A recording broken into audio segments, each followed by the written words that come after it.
welcome back to Halo Halo. I'm Iniba with your daily dose of the latest in entertainment and lifestyle news with an Asian Pacific American twist. FPAC, Festival of Philippine Arts and Culture, is happening on October 4th and 5th. This time, it's being moved to Grand Park in downtown Los Angeles.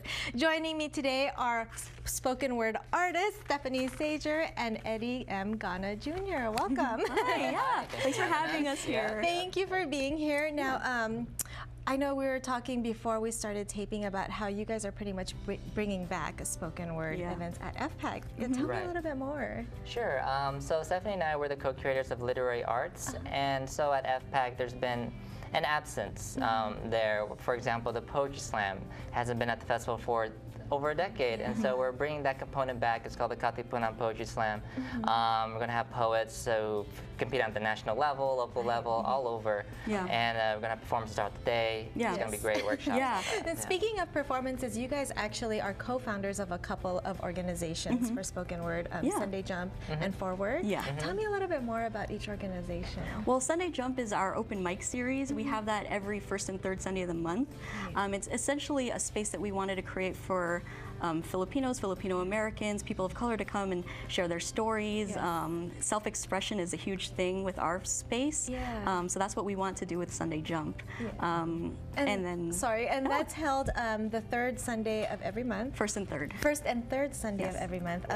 Where at which cafe again? At Tribal Cafe on Temple Street in LA. And can anybody just come and do spoken word, or is it just to come and listen? How does it all definitely. work? Anyone could sign up. Just look for the Filipinos with the penguin. We have this stuffed penguin. It's called Path, and stands for Filipino American Friends, like our mascot. I love it. So just look for us.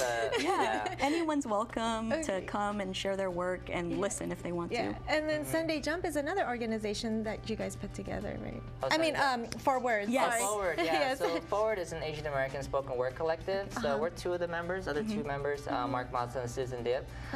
So we basically just write poetry together, and we met in college, and we continue on, and then you know. Because when we were in college, we were part of a spoken word organization there. And was it a Filipino spoken word organization? No, it was more like anyone could join it. But when we left college, we really wanted to continue this writing and performing that we were doing, and like us as Asian Americans, that was really important to us to really to showcase our identity through poetry on the stage. So that's what we would do a lot through Forward. Now, how did you guys get started in performing? I'll start with you, Eddy. Okay, well, I guess it started way back maybe in like 5th grade, where I wrote a poem about family. You know, like what else do we write about, you know, when you're in 5th grade? What you know, So I write about what I knew. And then, you know, throughout the years, I got involved with like hip hop, you know, as far as an MC and the battle rap, you know. Nothing to like the level of like how battle rap is now, but you know, it's like back then, you know, like with hip hop. And then I found spoken word, like at a talent show. There's my friend and she performed, and I was so inspired by it. I said, oh, I like that, you know. It's not hip hop, it's not poetry, it's a meld of both. I wanted to ask you why, you know, you could have chosen rap, you could have chosen hip hop, but why spoken word? And you just answered that. So, you know, Stephanie, how about you? How did you get started? Well, I guess I was always a performer. When I was little, I would do theater productions and that kind of thing. And I was always a writer too. And it wasn't until college when I found spoken word. Like that was just such a unique thing. I mean, just it was theatrical, but it was also very personal, and I really liked that about that. And so when I got to college and I joined the org that we were part of, that's when I really started, like, I guess, finding my own voice through performance and poetry. So that's where it comes from for me. What kind of message is your passion like to write about, or what kind of topics do you guys like to write about? Well, for me, typically I write a lot about family and culture, a lot about being a woman, being female in society. Those kinds of topics are things I usually touch on. Right, I write about identity, community. We're also community organizers, and so I have a poem dedicated to Larry Itliong. You know, and his significant role in the labor movement. So it all comes together. I love that it's not just about your struggles, but also educating us about history.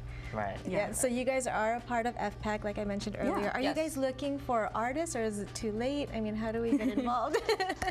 I think, I mean, for artists, we're pretty packed. Packed, yeah, Yeah, we're really pretty packed. But we're always looking for volunteers. Yeah. I mean, up Yes. until the day of the festival, people can come by, and if they want to lend a hand, we're definitely open for that. Yeah. What can we expect from your performances at FPAC?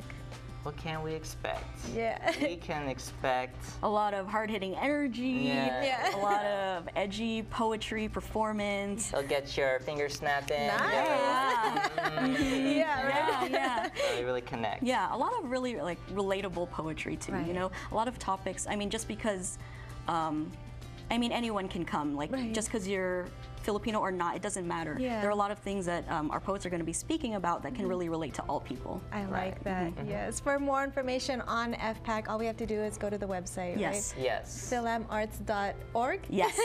And it is October 4th and 5th, so you Yes. guys are going to have it on both days? Yes. Yes. For free this year. Yes. For Yeah, free. For free. For free. I love that. Yeah. Thank you Yes. guys so Yeah. much Thank for you. being here today and thank you. telling us about FPAC. For sure. So we're going to take a quick break, but I can't wait to see you perform. For more information on FPAC, which is happening October 4th and 5th, you can head to philamarts.org. Stay tuned because Stephanie and Eddie perform their very special spoken word piece.